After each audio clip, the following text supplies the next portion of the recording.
Good afternoon and welcome. Thank you so much for joining us for the second episode of the EQ at Work Executive Thoughts series. My name is Mucha Mlingo and I am your host for this event. I can't believe it is already November and what a year it has been. The acronym VUCA, volatile, uncertain, complex, and ambiguous, is really the best way to describe what 2020 has been to us all. In such complex times, leaders need different strategies and tactics in order to drive sustainable performance, in order to ensure that they have the engagement of the team, and in order to support them as they navigate this season of heightened uncertainty. If we are facing new business pressures, we can't use yesterday's leadership and management approaches and expect to get positive results. We need an approach to leadership that is suited to today's business context. It definitely has not, in 2020, been business as usual. Hosted by PTS Africa, the EQ at Work Executive Thought Series is a monthly conversation with executives from across Africa, delving into insights about the future of work and how leaders can pivot to ensure that they remain relevant as they lead their teams forward into this new normal that is still very uncertain. The series provides a learning platform for leaders and aspiring leaders who want to get practical insights about how they can leverage emotional intelligence and how it is more important than IQ for leadership success, gain an understanding of how other leaders across the African continent have leveraged this soft skill in order to get the best out of their teams, and ultimately receive the tools necessary to lead in these uncertain and unpredictable times so that they can drive sustainable performance. I'm really looking forward to the conversation today, and I'd like to introduce you all to our moderator who's going to be driving this conversation. Leroy Munetsi is the COO, Chief Operating Officer in the consulting division of Alexander Forbes in South Africa.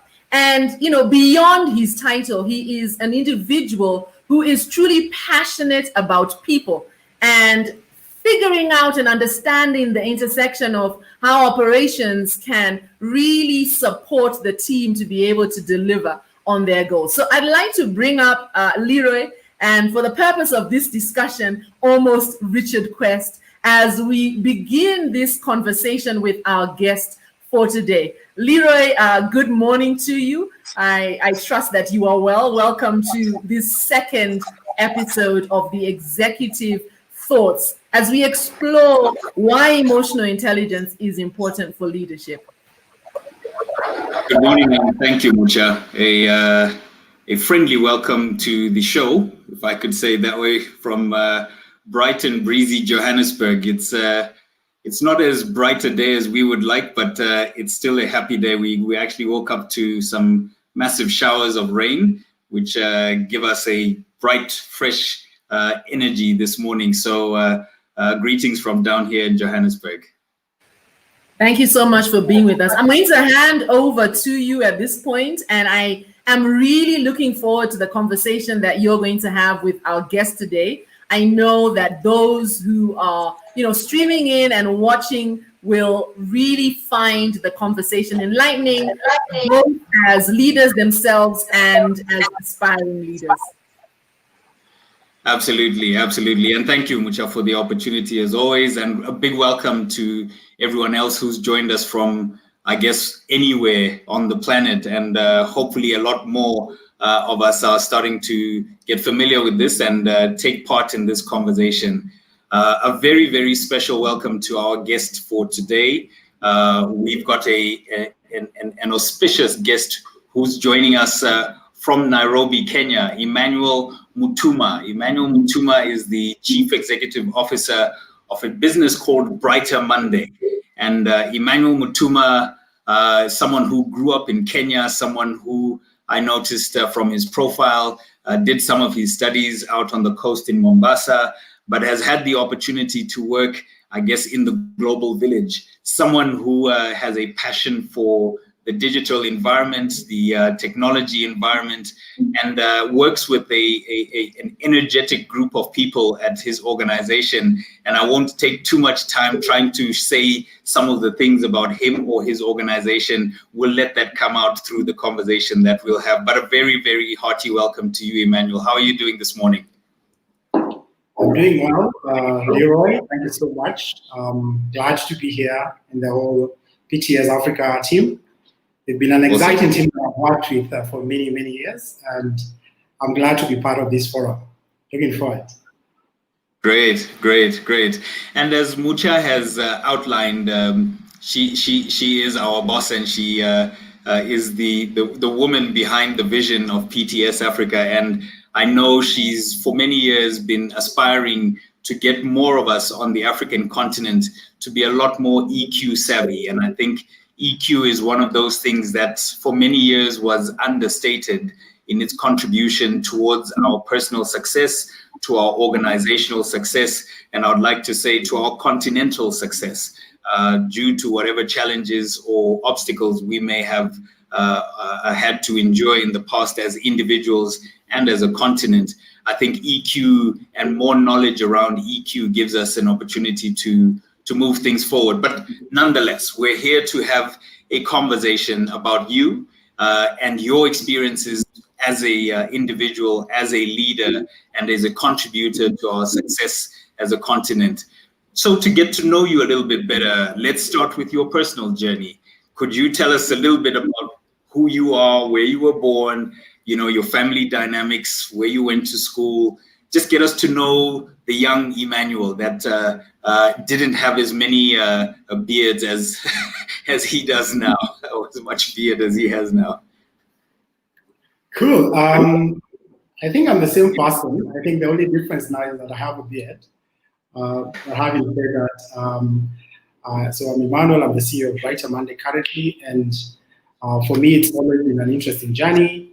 I grew up, you can imagine, from a village setup, from a small town called Meru. So I come from quite a big family, I must say, because when I look at the numbers, we have 10 siblings. So I have 6 brothers and 3 sisters. So that makes us 10.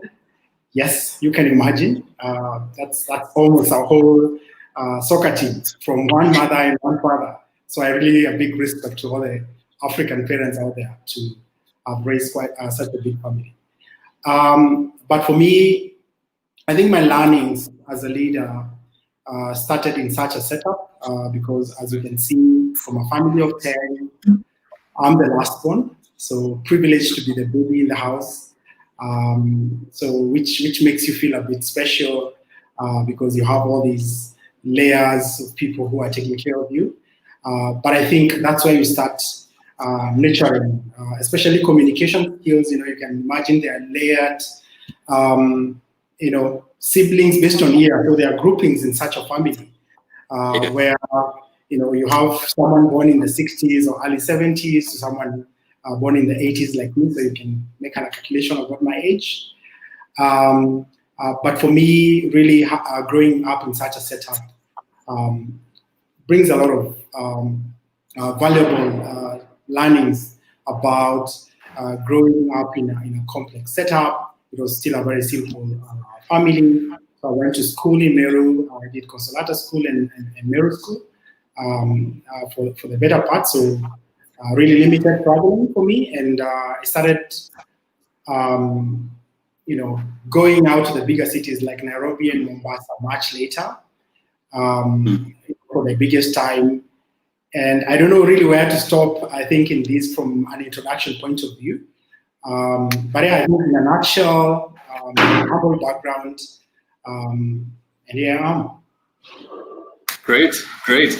And I think that's what we would want to draw on, the fact that you grew up in a big home. I like the way you refer to it as almost a soccer team from one woman, which is amazing when you think of it in the context of just the physical dynamics. But more importantly, like you highlight, you had to then get experience and exposure to communicating better and communicating effectively in that family dynamic. You being lostborn.com and your older siblings being, almost a whole generation ahead of you, no doubt brought its own complexities, which have influenced your leadership journey. I guess your parents as well, and the generation, the parental generation, uncles and aunts would have contributed. And maybe to draw on that, what would you say was an early source of leadership inspiration to you? So I think an early source for leadership inspiration was, I think, I'm trying to draw many learnings that I got from that. But to me, I think it's my dad. This is the man that, was a businessman with very limited education based on his setting, coming from, being an orphan from a very early age, and really not having any form of support to steer him to be the man he actually is now, because he's still alive, and we really appreciate that. So for me, that was really a great source of inspiration, because I could see him working really hard with limited skills, I must say, because he's self-made, self-taught, learning through so many mistakes, an innovator from an entrepreneurial point of view, because he was running a series of businesses from the local brick and mortar wholesale shops, I think, which grew into like supermarket chains, and in the transport business, and in real estate and hotel. So you can see there was a lot of diversity from his thinking to raise such a big family. And the person, I think from the way I remember it, an individual who would work hard, because he would wake up very early and he would be the last person coming back home. So for me, I think it taught me the principle of, being focused, because he was always focused. He looked perfect to me. He taught us a lot, but at the same time, he was away most of the times because he was busy striking deals. And I think from a leadership point of view, I admired his resilience and his drive and his consistency through the years, since I was young until I think now that he's taking a break in retirement. That was it. Yeah. That was it, without any doubt. I think we must count ourselves fortunate in that not everyone gets to have a father who sets that leadership example. And more so in the African context, where I guess many family structures end up being quite disparate. Fathers go to the big city, and families might stay in the rural areas or otherwise. And I think some of those family dynamics have proven to be a challenge for a lot of our colleagues and fellow brothers and sisters on the continent. But it's always amazing when someone can share that a parent or their parents played a pivotal role as an example of, like you say, hard work, innovation, perseverance, consistency, and resilience early on in your childhood, because no doubt some of those building blocks have come in very handy to make you the man that you are, to make you the leader that you are. And no doubt it's a great blessing.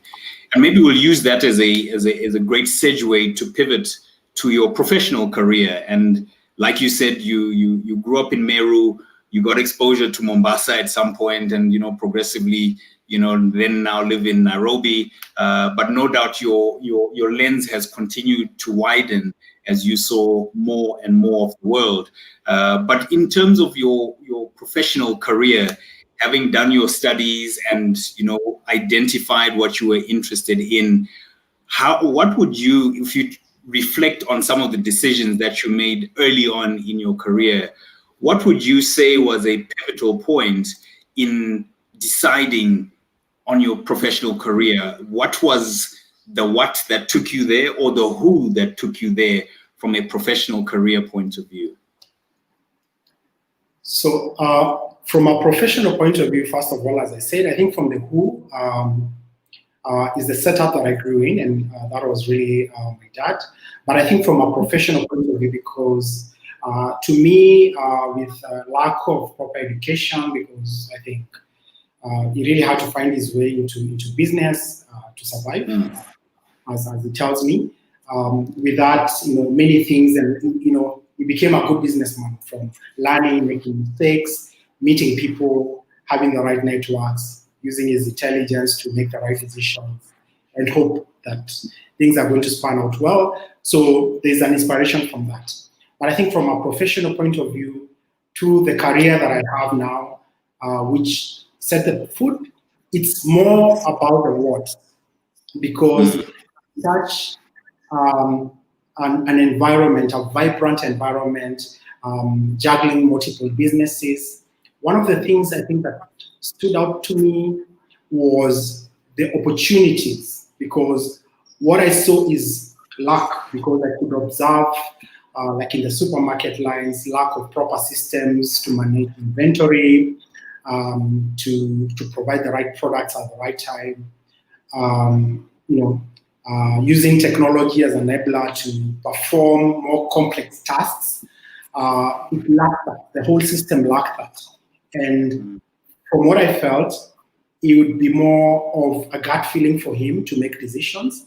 So for me, my career was formed from the basis of looking at the opportunities that technology can provide for a business environment to be more productive or to be able to scale.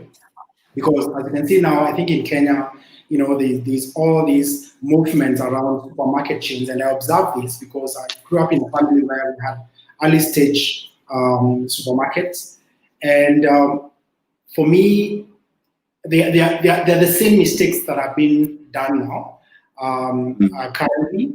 But for me, the power of technology, or introducing technology to make it an enabler to have a more successful, scalable business that can cut across the country or regionally, was the biggest opportunity for me that shaped the career that I chose.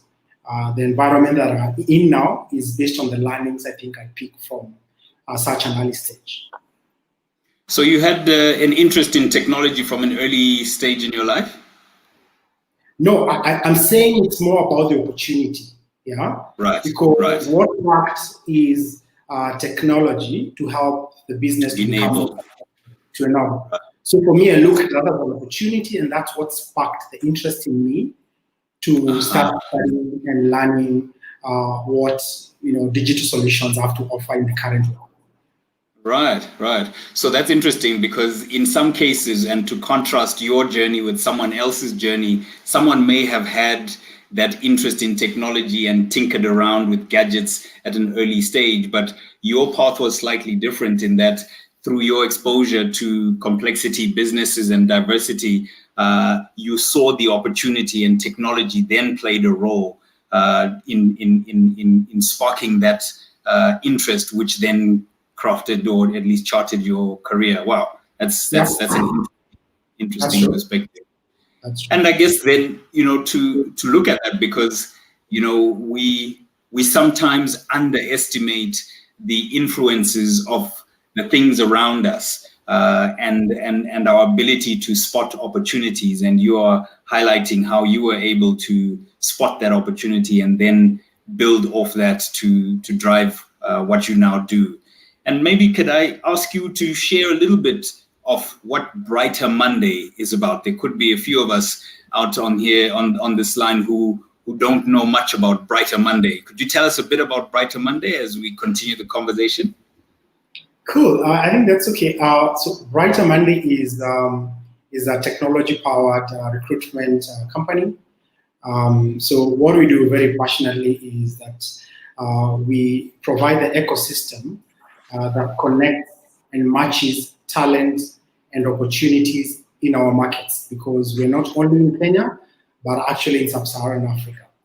So our purpose and the goal is to match the right talent with the right opportunities, using technology as an enabler.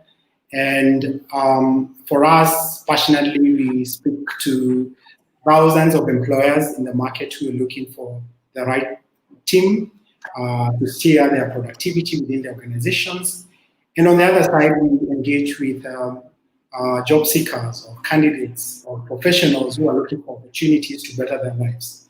So for us, we are really in an integral part in the society, I must say, because looking at the complexity within the job market, we are in a demand market where it's unfortunate that we see in our market we have high levels of unemployment.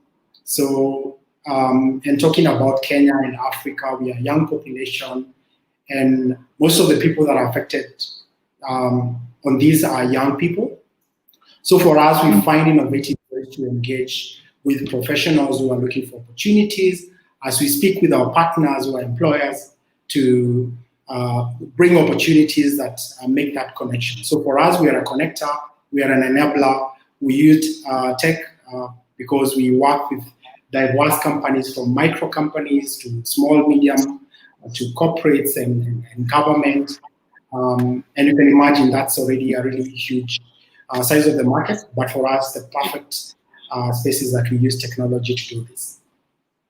Awesome, awesome. And I guess, you know, if you consider that the recruitment industry is in some ways has been there for many years, and I guess you're saying, and from what I'm drawing from your feedback, is that you guys are leveraging technology to enhance the proposition of recruitment and being able to cross borders easier than maybe 2 or 3 decades ago. You're able to, help to get better decision making for the employer or the potential employee through the use of technology. And that's an amazing opportunity, which again highlights what you were saying a little bit earlier around how technology can enable a lot more. Great to know. And we absolutely wish your organization every success as it continues to grow. Thank you. Tell us now about going back to your professional journey. You've invested quite a bit in your development and you've got a solid set of qualifications. What are your thoughts on balancing the hard technical qualifications or skills and the softer, more leadership, more EQ driven skills? Just what's your experience and what's your sense of balancing the hard stuff and the soft stuff? So, Leroy, I think this is a really critical balance because looking into our company and our organization, what we normally look for is the perfect match. And the match has a combination of the technical elements that a candidate brings on the table. So let me define what technical means. So it means if you're a consultant, like you may be a financial consultant, you need basic understanding of the financial principles for you to be able to conduct your duty within the organization. So the technical skills are what you get from the school system, Correct. So you're trained, you're empowered, and now you have an ability to call yourself a professional in whatever job function that you're trained in. So yes, it's really important to have that foundation that gets you in a position to contribute positively to demonstrate or impact your technical ability. But much equally, or rather even more importantly, is the softer element that really defines your delivery, your impact, how you actually showcase how you can deliver your technical skills in a work environment. Because majorly, you do not work by yourself. You work within a community, you work within an organization setup, you work with partners, you just work in an environment to meet your organizational objectives. And with that, you really need to have soft skills ability to be able to thrive in that environment and grow. So personally, from my experience and what I've learned, I appreciate the education that I got many years ago, and I'm still learning actually. But the softer elements keeps improving, and I would draw more weighting for that. But there has to be an equal balance. That degree, the master's that you have, the doctorate that you have, doesn't give you the progression that you need without the softer elements, which you have to keep improving and nurturing within yourself. And maybe to build on that, where would you say would be the source of some of those learnings around the softer elements? So to the way that we can get the formal qualifications, the technical from the school environment. In your experience, what are some of the sources of the softer stuff?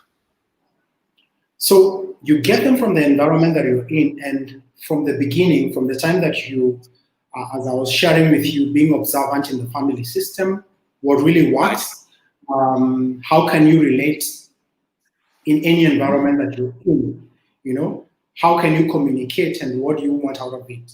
So it's purely based on the environment that you're in. And one of the advice that we give as Brighter Monday to most of the young people who want to join the job market is get yourself in an environment. Yes, you have your degree, yes, you have your master's, but you need an environment where you can practice and nurture some of your inbuilt abilities to bring them out there, because that's what's noticed from an employer or an organization point of view. So even with your technical ability, you have a CV or a digital profile, you submit it to an employer. An employer uses that because you spark an interest and they want to meet you and understand who the individual is. Your softer elements get you the job. Your CV gets you an interview, but your softer elements get you a job because on how you can express yourself and what you can show from that environment. So you get in from the learning environment. In the work setup, because based on a research that was conducted by Brighter Monday a few years ago about the millennials in a digital workplace, one of the things that stood out as feedback from young people who feel not understood is that they need to be in an environment that gives them an opportunity to learn more every day. They feel more productive, they are more engaged, they are more connected in such an environment. So the work environment always shapes you. It doesn't matter what you're doing on a daily basis, seeking an opportunity to learn what another department is doing is very important. Seeking an opportunity to go out there and networking is very important.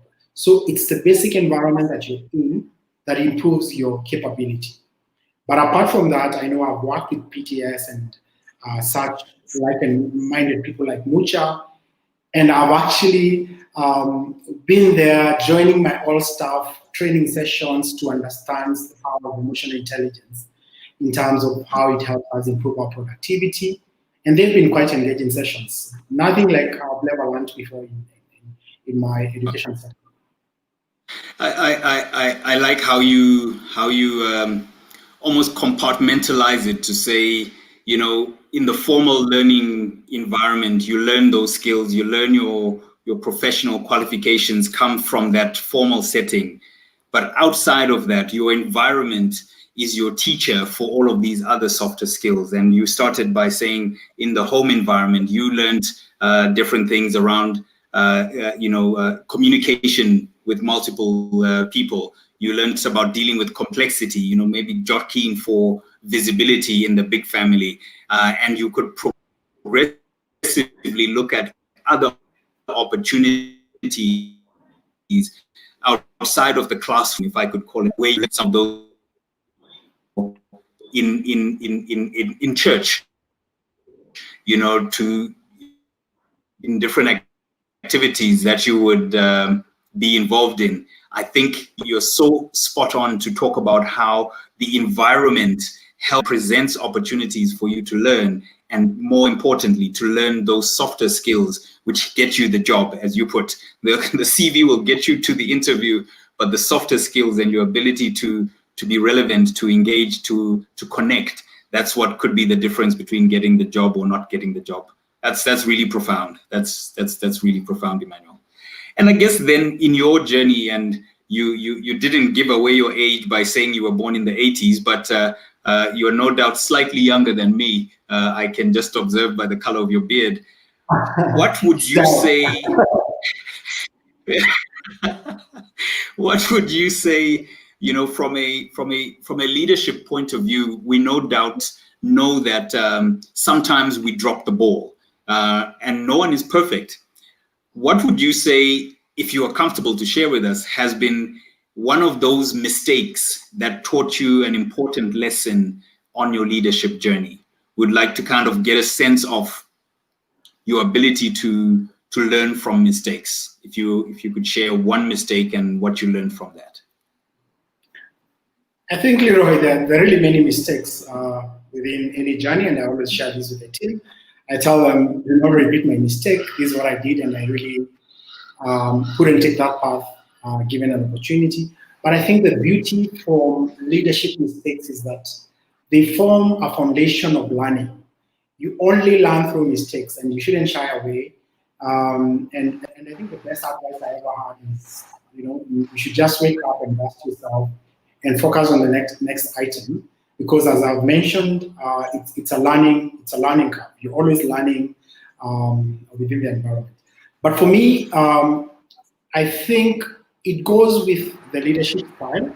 For me, I'm privileged to be working with a very vibrant, dynamic young team, and within such an environment, we are very open with feedback. Based on what we want to achieve as an organization.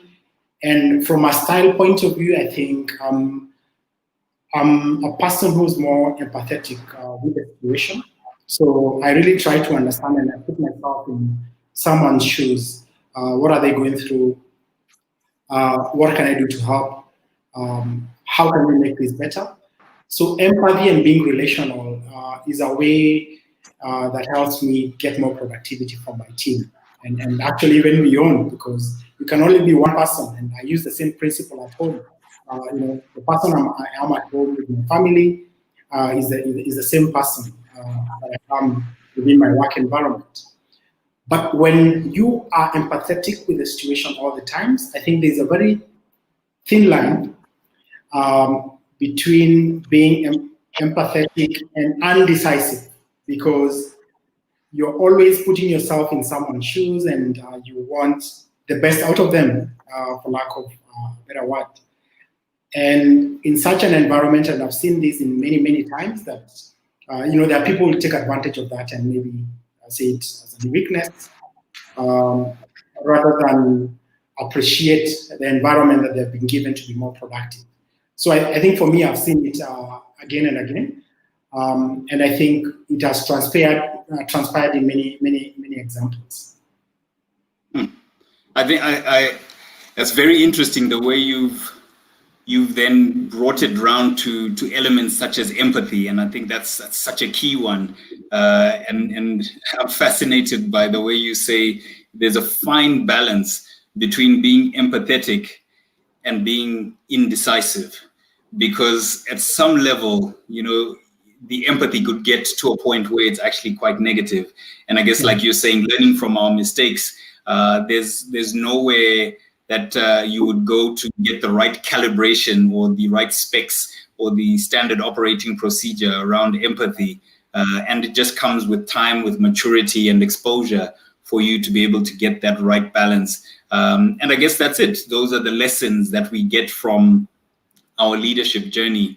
But that's very profound, interesting. I'd never looked at the indecisiveness as a contra entry to the. But I think, Leroy, I may jump in again, because again you learn, and I think one of the lessons that I've learned from that is, from a technical or a professional point of view, coming out very clear with objective expectation of what needs to be is required. Coming up with really clear, clear vision, smart objectives of what the expectations would be.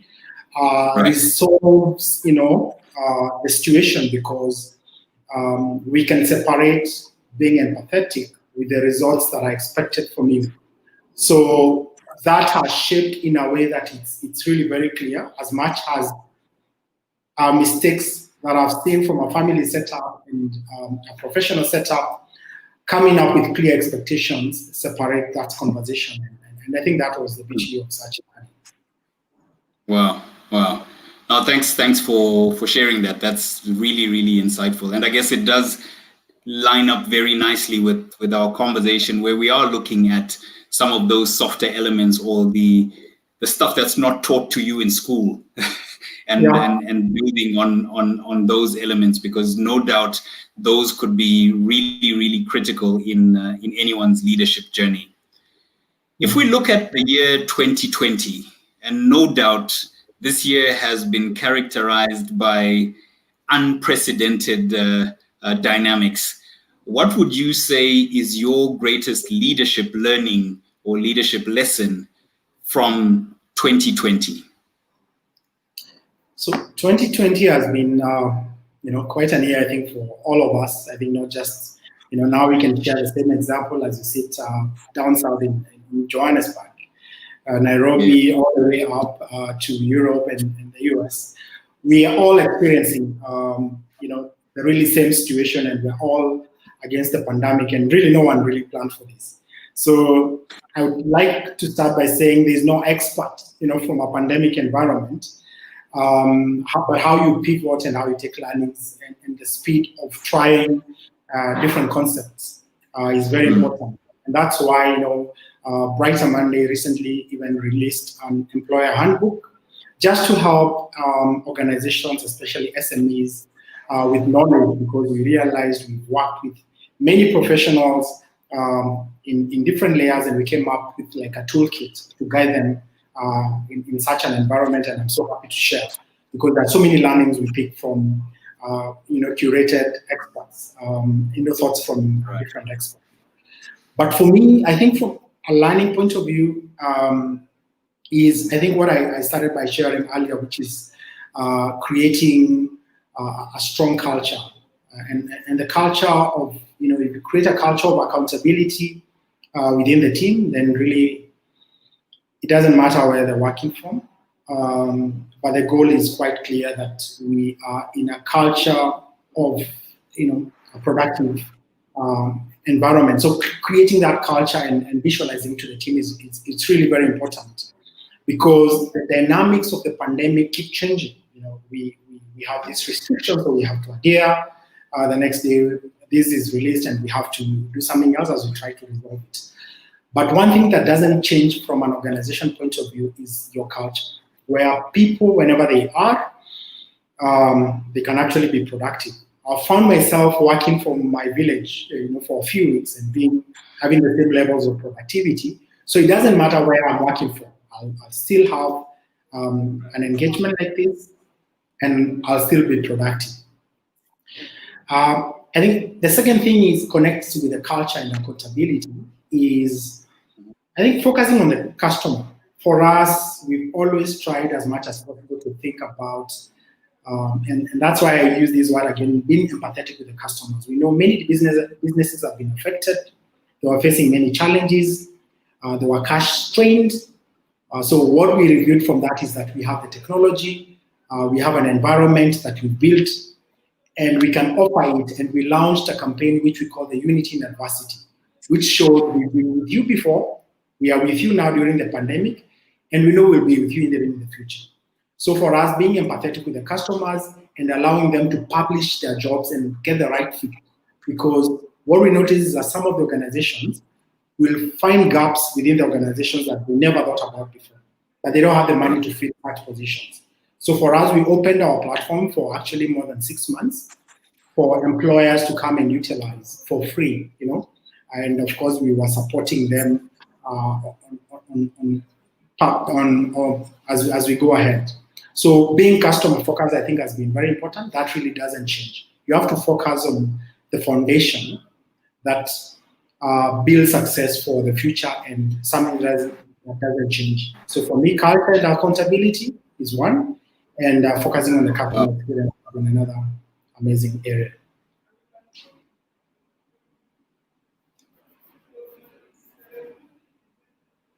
Leroy, I think I've lost you.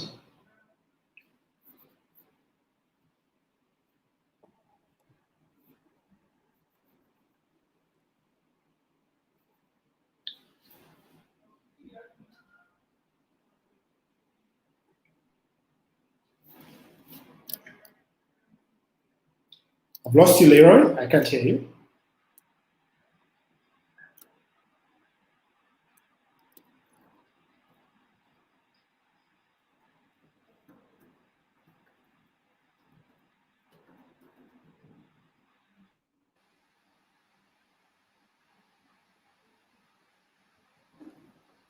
Leroy? Yeah, sorry about that. I think there must have been something going on over Lake Malawi, which interrupted our connection. Okay. I was checking. Actually, it was me because you just froze. Yeah, but no, sorry. I think it was from my side, and I lost you when you were still emphasizing the point around being empathetic to clients and to your customer. And I know I may have lost a few points, but I think it's so interesting how you said initially there's this culture of accountability internally for your staff. You focused on in this year with all the challenges. You drive that culture of accountability because then you don't necessarily need to micromanage. And I guess from a leadership point of view, that's a good source of efficiency because you're not micromanaging your people. They understand what we're doing and they drive it because they know they're accountable to deliver. On the external side, by contrast, you're looking at the customer again. So a clear focus on the customer as the source of where you get your value, but you're being empathetic, which again is a powerful soft skill for that link and that relationship with the customer, and making sure you empathize with the fact that times are tough, their cash flows are strained.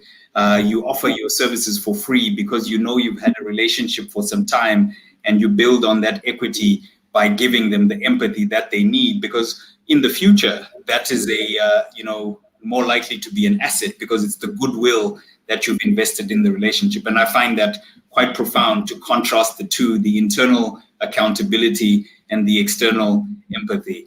Wow. Yeah, Lake Malawi didn't disrupt a lot of points. Yeah, I think that's really clear and accurate. Yeah. No, great.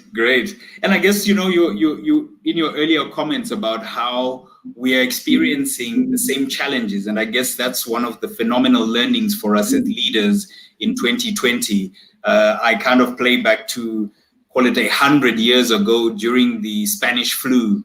Yeah. Those of us here in Africa probably didn't experience the Spanish flu. When there was World War I and World War II, apart from certain people who were shipped from our continent to where the war was going on, we probably didn't feel it. And this is probably such an amazing experience for us as humanity to all be experiencing the same thing in the same time, which is quite phenomenal as a leadership challenge, but also as a leadership opportunity, in that it's forcing us to not just become more relevant, more agile, and more energized to be able to be resilient in this challenge. We can also, again, to what we are doing in this platform and having a multinational conversation, we can learn from each other. I guess that's also the opportunity that 2020 has presented. If we then look, as we kind of bring the conversation to a head, looking at the future, we operate in this world, as I've illustrated now, which is very connected and it's quite interdependent and very integrated. What would you say are some of the leadership considerations to making your organization future fit? What are those things that a 21st century leader should be looking at in such a fast changing, but at the same time interconnected world? What would your thoughts be? So first of all, what we've seen is that the global talent pool has been expanded in many ways.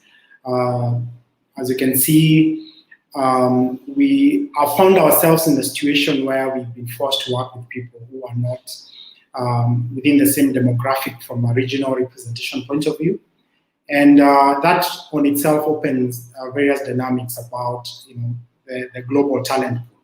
So for me, I think that's one of the opportunities that we shall continue utilizing, because COVID may come with many economic, social, mental challenges on its own, but again comes with own opportunities, because I believe it's accelerated digital transformation and acceptance, and like for us in our business where we're connecting talent and opportunities virtually, it's really helped our business to grow. So there are good learnings and impacts that we've drawn from COVID.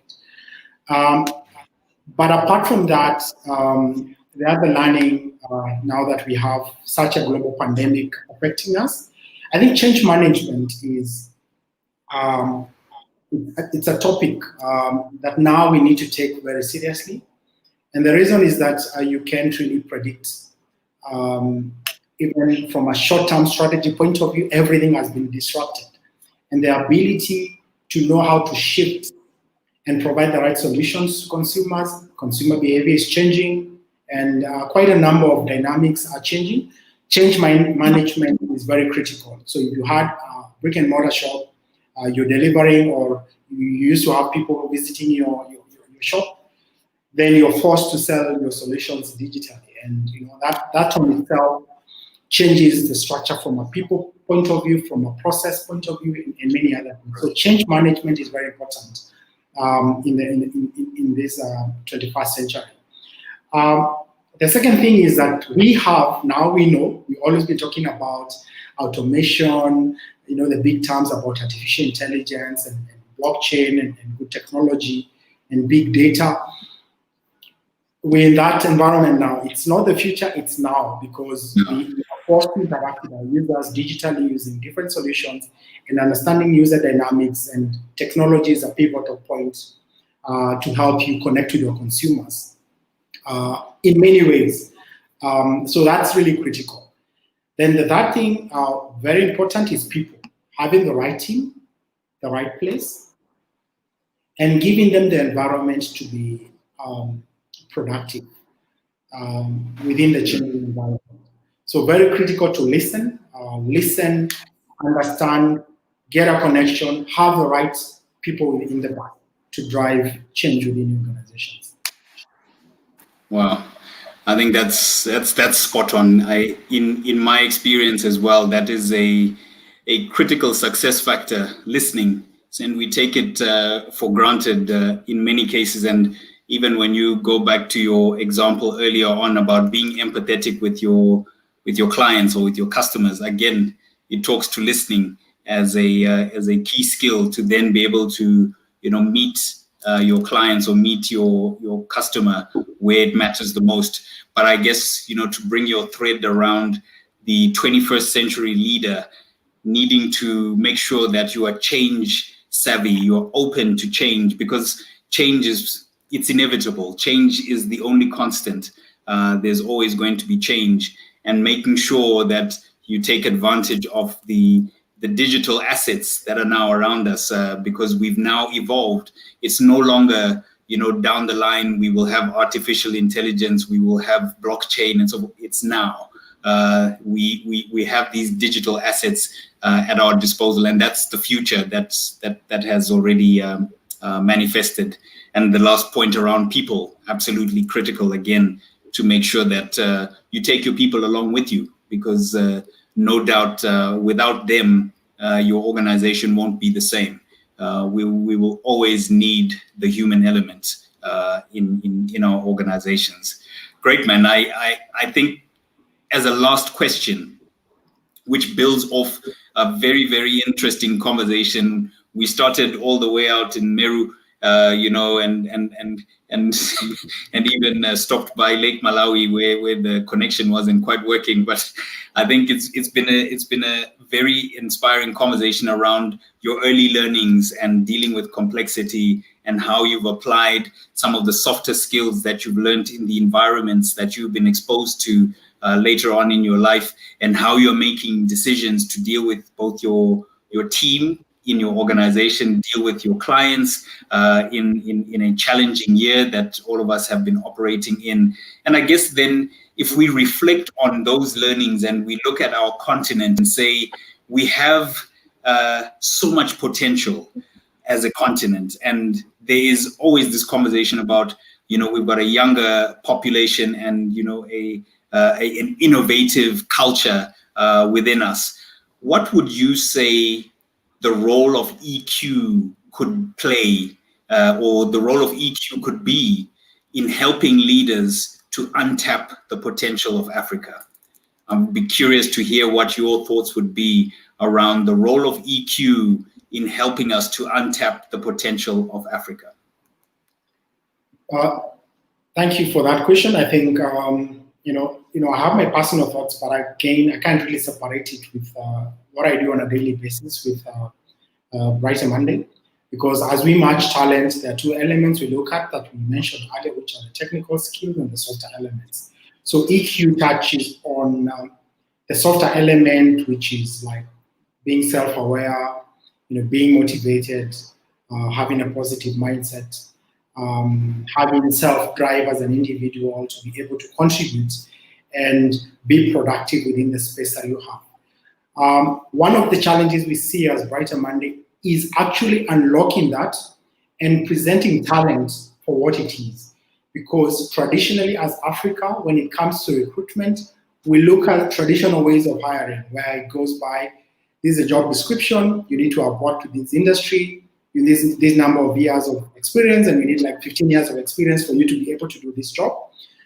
For us, Brighter Monday, we believe that's not the way to approach, identify the right fit, because we're in 2020 and 50% of the African workforce is millennials and the young people, and they don't have 15 years of experience for sure. But we believe that they have the talent and they can have equal representation and productivity within the space. Recently, or rather close to 2019, coming in 2020, we introduced actually an assessment product. And the assessment product is a tool that helps employers simulate questions, either technical or softer elements, that job seekers or people applying for job opportunities go through, that helps employers make objective decisions, because it comes out of the core and it shows that the person can actually do the job even if they do not have the 15 years of experience. We believe that's the only way to unlock the African potential, because young people, yes, are educated, but they are being locked out due to the principle of following the historical way of doing things. And that for us is the biggest opportunity which you can unlock and make it productive for the job market. The second thing is as a support of innovation and entrepreneurship. I think we're in a continent of entrepreneurship. In Kenya, we call them the side hustles. We need to put the side hustles the main hustles, because that's what you do with passion. That's what you feel you're most comfortable to do. Make that a business. So that's a really big opportunity from an African context. We are passionate about unlocking the assessment to unlock the talent in Africa, but also the ability to unlock the main jobs. I think is very important. Right. Main hustle. The main hustle. Yeah. Great, man. No, look, thank you. Those are very profound words that you've used to capture how you see us untapping the potential that we have as a continent. And I think you said it rightly.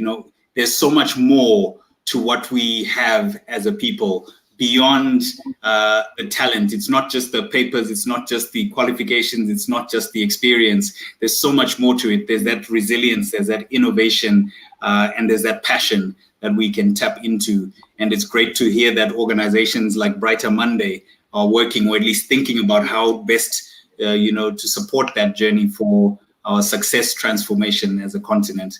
Look, it's been a great conversation, Emmanuel, and we've touched on your early learnings. As a bit of a summary, we've touched on your early learnings in your home, where you grew up, the family foundation, the father figure, giving you an example of resilience, of hard work, as well as a persistence in managing a diversified business portfolio. Great learnings from your early days, which you've applied later on. Your early career experiences, learning from mistakes, being able to get to the point where you spot opportunities, that technology could be a great enabler for some of the challenges that you could see within an organization, and you've been able to leverage that.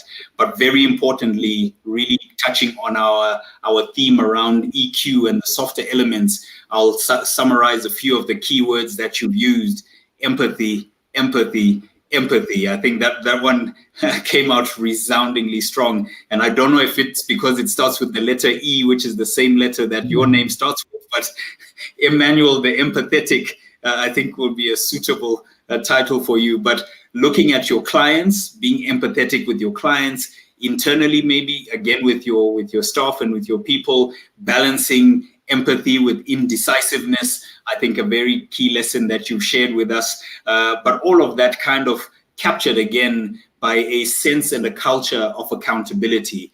I found those to be some of the profound lessons that you shared with us. And look, it's been a really, really exciting conversation to have. And those nuggets that came from this conversation are things that I'm sure have been not just of value to me, but to those who've been joining us in this conversation. And I'm sure we look forward to looking at you and your organization continuing to succeed into the future. It's really been great. And on behalf of PTS Africa, thank you for your time, Emmanuel. We really, really appreciate it. Emmanuel Mutuma, the Chief Executive Officer of Brighter Monday, a Kenyan-based organization that helps Africa manage its talent better. I would like to use my own interpretation of things. And it's really, really been great. And to those of you who are on the line joining us, thank you for making the time. Feel free to join us on Facebook. We've got a Facebook group for this EQ at Work, Executive Thoughts. Join us on Facebook. Share your thoughts and your comments, and we invite you to download the EQ cheat sheet. There's some resources that we at PTS Africa have available for free, and feel free to join some of our other activities and events that are dotted throughout the year as PTS Africa. But again, once again, a very, very special thank you to you, Emmanuel, and we wish you all of the best and great success for the future. Thank you and good day. Thank you. Thank you, guys. Thank you so much. Thanks for hosting. Thank you. Keep well.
"50 reasons why employers use Brighter Monday." Reason number 4, matching algorithm.